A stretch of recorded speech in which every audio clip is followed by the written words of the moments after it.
Hi guys, customers all over the world are up and flying on their Fliteboards and absolutely loving them. We're receiving amazing feedback, photos and videos. Please keep them coming. Fliteboard is a durable and very reliable craft, but it needs to be cared for. We've seen very few issues in the field, but we've taken what we've learned and put this information into this troubleshooting and maintenance update. To help you maximise your Fliteboard experience for many years to come, watch this video and follow the tips provided. I'll be giving you some new information on batteries, hand controllers and seals, but also reiterating some important things that are already covered in our assembly and learning to Fliteboard videos. Okay, let's start with the board seal. It's important to keep your battery compartment as dry as possible. Although everything in this compartment is waterproof, moisture and especially salt water will increase the deterioration of the connectors and other components over time. Take care of the silicone board seal by carefully wiping away any sand or salt water from both sealing surfaces with a cloth and fresh water. This will give you a great seal. Don't place the Flitecell battery down on a sandy beach before you install it, as it can bring sand into the battery cavity. You don't need to apply Vaseline or other lubricants, and doing so can attract sand. Just keep the seal and lid clean and you'll be good to go.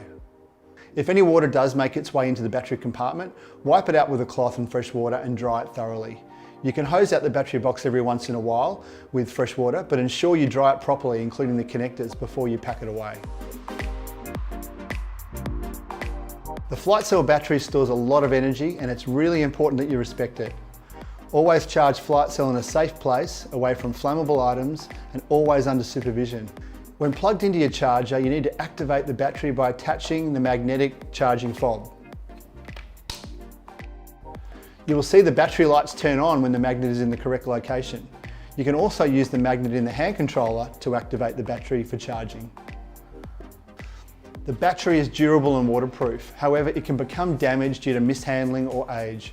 Always inspect the battery for physical damage before each use, and if damage is detected, do not use the battery. While the Flitecell is waterproof, this waterproofing is the last line of defense. The safest battery is a dry battery.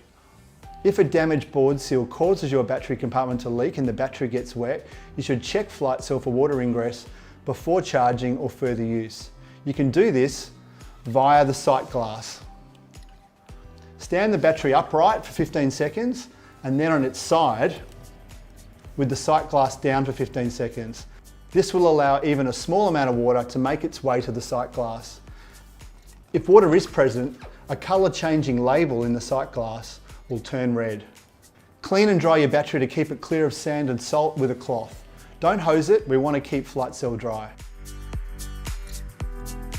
Now let's talk about the data connectors. These are very high quality components, but they're the most vulnerable part of the system. If you experience issues such as the board lacking throttle or not pairing, chances are that your data connector is dirty or damaged. Always plug the data connectors in carefully. If the pins become broken, your Fliteboard won't function. If the data pins get dirty or exposed to salty moisture, they can build up a corrosive coating that can cause connection issues. You can clean contacts with a spray of contact cleaner.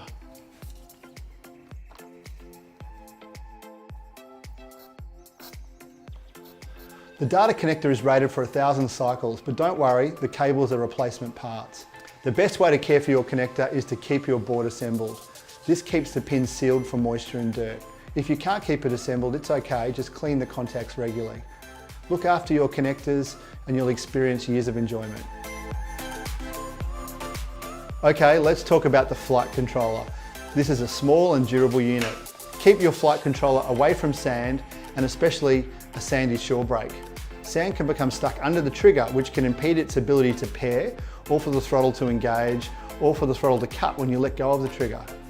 Rinse the Flite controller with fresh water by immersing it, or give it a quick hose through the gaps underneath the Flite controller.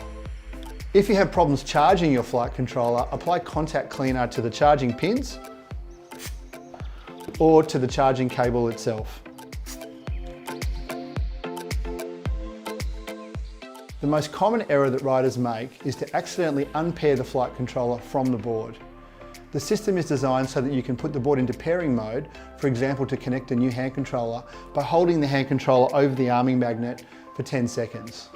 When riding the board, you only need to hold the magnet over the arming pad for a few seconds. When you feel the flight controller vibrate, move it away and pull the trigger to get moving. If you accidentally keep the hand controller over the arming pad for too long, the board will unpair from the hand controller. You'll know this has happened because the board light will be flashing and the flight controller will show the broken connection icon. It's easy to fix this issue. Just repair by holding the plus button for 5 seconds to put the flight controller into pairing mode, and then hold the flight controller over the arming pad again for 10 seconds. The flight controller and board will then reconnect. If at some stage you damage the propeller or the propeller duct, please don't try and disassemble these items from the power unit without first contacting Fliteboard for specific instructions. If, for example, you unscrew this whole end cap by mistake, lubricant from the shaft seals will leak out, and if it's not replaced properly, salt water can get into your motor and gearbox and damage them permanently. After each use, you can leave the board assembled or disassemble it depending upon your preference and your storage constraints. If you leave the board assembled, it's important to rinse with fresh water after each use. Take particular care to rinse around the propulsion system connection plate, just with gentle pressure, and also the fuselage and wings to wash away any salt water or sand. Salt around the E4 flange can cause galvanic corrosion if left without cleaning. If you do leave your flight board assembled, you should take time to disassemble the board every few weeks to properly clean the various components. Sunscreen and other oils can discolour the propulsion system metal, so warm soapy water is good to use, or even car wash to clean the system carefully. Disassemble the wings and tail regularly and ensure that Tef gel has been applied to the bolts that bolt into the aluminium. Also try to keep your board, including its bag, out of the sun for extended periods. Follow these tips and you'll experience many years of enjoyment from your flight board. If you have any problems, contact us at support@fliteboard.com. Okay, take care and have fun.